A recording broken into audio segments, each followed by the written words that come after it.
This is plagiarism. Straight up copying and pasting a mechanic from another video game in your knockoff product. This is not allowed. This is not okay. And yet, lately, it has become very common for low budget, lazy developers to simply steal things from other games.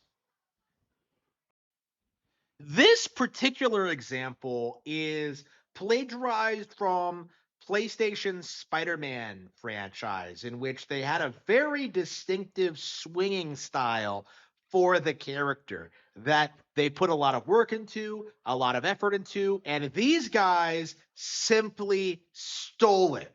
This is not acceptable, and these kinds of mechanics need to be protected.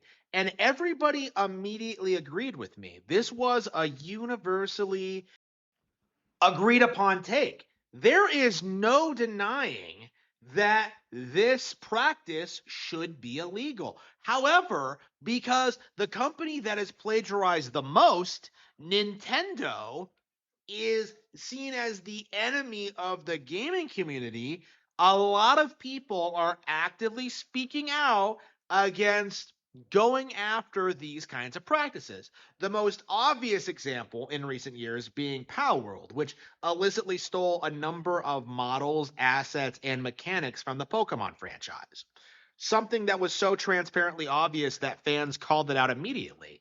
And although a lawsuit is now underway, there was this very big push to try and gaslight the community into thinking Nintendo was in the wrong. That somehow these particular movements, these patents, and these actions were generic and that anybody could use them, even though all of these concepts were implemented and introduced by Pokemon as a brand. If you're like me, you grew up seeing this weird double standard where everybody would hate Nintendo games, everyone would hate Nintendo consoles, everyone would be upset about Nintendo constantly saying PlayStation and Xbox was superior, and then they would turn around and get excited over slop like Angry Birds or uh, Flappy Bird, a game that straight up plagiarized Nintendo assets with the pipes and all that.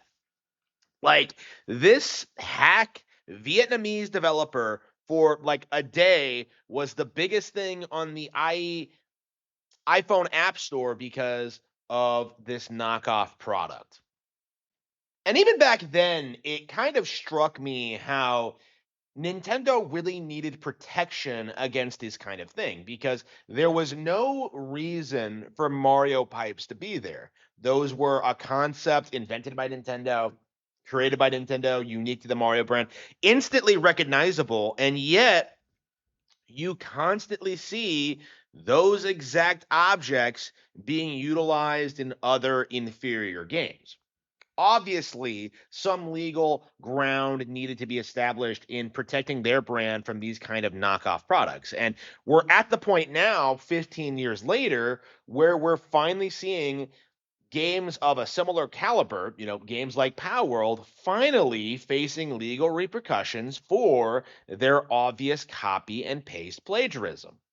But because so much of the gaming community revolves around these kinds of plagiarized assets, these kinds of derivative material, the community is fighting to try and protect thieves in game development, in the game dev world. People want to see Nintendo fail and will do anything they possibly can to prop up slop like Palworld, to prop up slop like this, to prop up emulation, to do anything they possibly can to try and undermine Nintendo's business. And this specific situation, in regards to this Spider-Man swinging controversy, is that in a vacuum, everyone would obviously be against the obvious plagiarism. However, if it's Nintendo being plagiarized, suddenly you have an entire demographic of people who will go to bat for it and try desperately to try and protect it. I think that's the most important thing about the Palworld controversy. Because if this wasn't attached to Pokemon specifically, if it wasn't attached to a Nintendo owned brand, we would be seeing a lot more pushback to it. There would have been a lot more controversy around the idea that Palworld did nothing wrong. People would have called that out. In fact, I don't even think the narrative would ever have taken off if there wasn't a active interest in doing so, because we've been seeing that ever since Pokemon Let's Go came out. When people came out and tried complaining, crying about Pokemon Let's Go, saying it was too easy, and saying it was casualized, that nobody wanted to play it, when really the game was very well made, it was very good, and was fairly popular. Like, everyone tried to fabricate this narrative that Pokemon was this failing brand, and that it would soon be eclipsed by Digimon, by Yokai Watch, by Palworld. We've been hearing this since the 90s. Like, South Park made an episode about it. Like, oh man, eventually kids are going to get bored of Pokemon, and they're going to grow up to watch South Park for the rest of their lives and get all their political opinions from our show. Like, that take was completely out of touch with reality, and really needs to be examined and studied as just an example of just how badly the anti-Pokemon propaganda has failed over the years. It does need to be understood that there is a certain demographic of people who want to see Nintendo and the Pokemon Company fail no matter what. It has nothing to do with the brand's ability to sell and to entertain people, because it's always been very successful at that. People vastly underestimate how well of a brand Pokemon is actually, how well run the Pokemon brand actually is. Like, it's entirely about keeping the narrative alive that Nintendo is on the way out, and their biggest brand doesn't really matter all that much. It's kind of ridiculous, but it 100% is true.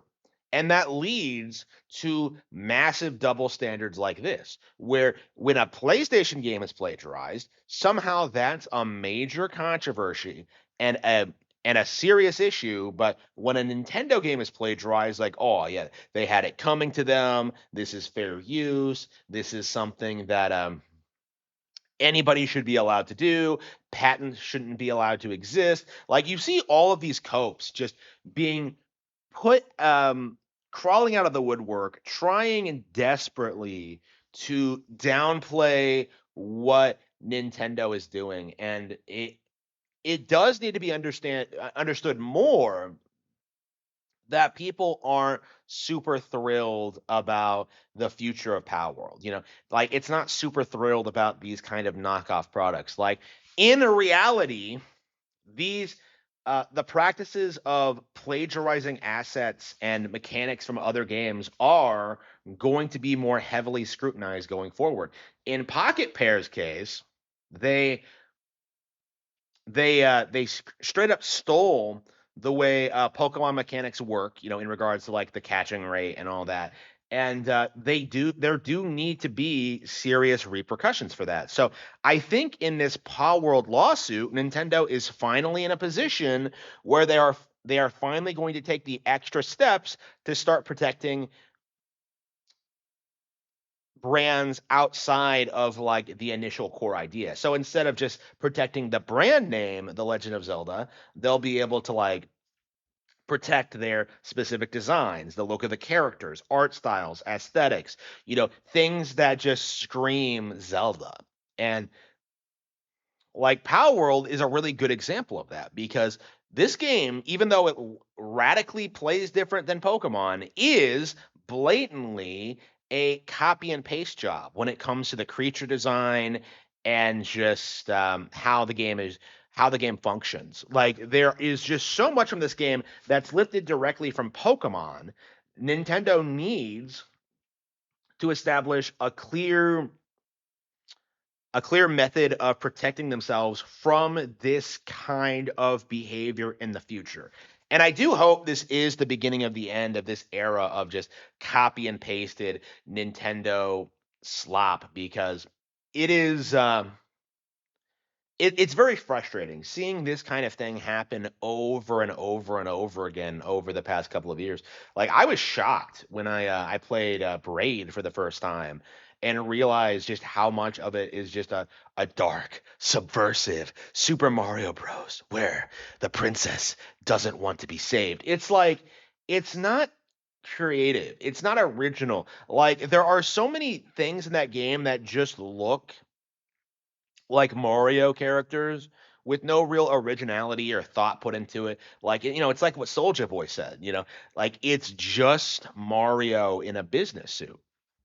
And it does need to be understood that like this isn't something that should be encouraged. Like this is plagiarism. This isn't creative liberties. This isn't taking an idea and expanding on it. Like this is clearly copying and pasting someone else's property with no real changes or like ability to evolve or do anything unique or exciting. And that is what we're seeing with Palworld. That's what we've been seeing with this Spider-Man knockoff game. Like it's just these people cannot make games on their own, and so they just straight up rip off concepts from multi-million dollar studios, the big AAA games, and then try and pass them off as their own work. And it's something that we as gamers really need to speak out against because it's not leading to innovation in the gaming industry. In a way, gaming is stagnating because of this.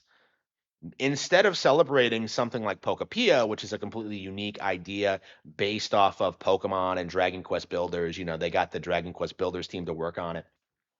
Like instead of celebrating something like that, people are like, trying to gaslight you into thinking that Pal Farm, which in comparison looks like a generic Harvest Moon clone, is somehow going to be bigger and better. Like, and it's just not going to happen. And I think people are beginning to notice this. They're beginning to realize this. They're beginning to call it out, and I am very tired of seeing this kind of thing happen. So I hope this is the beginning of the end of this kind of narrative online. And Pokemon fans should not be ashamed at defending the brand from obvious copycats. They should not have been shunned for addressing the fact that Power World was simply nothing remarkable and was simply a copy and paste job and was obvious plagiarism.